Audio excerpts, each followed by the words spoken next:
ठाणे जिल्ह्याची जिल्हा सल्लागार समिती आणि जिल्हास्तरीय आढावा समिती बैठक जिल्हाधिकारी कार्यालय येथे जिल्हाधिकारी डॉक्टर श्रीकृष्ण पांचाळ यांच्या अध्यक्षतेखाली पार पडली। या बैठकीदरम्यान जिल्हाधिकाऱ्यांनी वार्षिक कर्ज योजना 2025-26 अंतर्गत बँकांच्या कामगिरीचा सविस्तर आढावा घेतला। यामध्ये प्रामुख्याने स्वयंसहाय्यता गट कर्ज, प्रधानमंत्री सूक्ष्म अन्न प्रक्रिया उद्योग योजना, प्रधानमंत्री रोजगार निर्मिती कार्यक्रम, प्रधानमंत्री स्वनिधी, प्रधानमंत्री मुद्रा तसंच राज्य शासनाच्या विविध विकास महामंडळांच्या योजनांचा समावेश आहे। बँकांनी कर्ज मंजूर करून शासकीय योजनांचा लाभ वंचित घटकांपर्यंत पोहोचवावा असं आवाहन जिल्हाधिकाऱ्यांनी यावेळी केलं।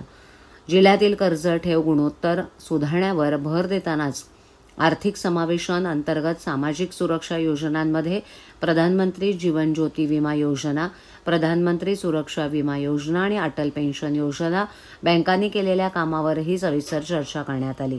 त्यासोबतच नाबार्डशी संबंधित विषय, ग्रामीण स्वयंरोजगार प्रशिक्षण संस्था आणि आर्थिक साक्षरता केंद्र यांच्या कार्यपद्धतीवर चर्चा करण्यात आली।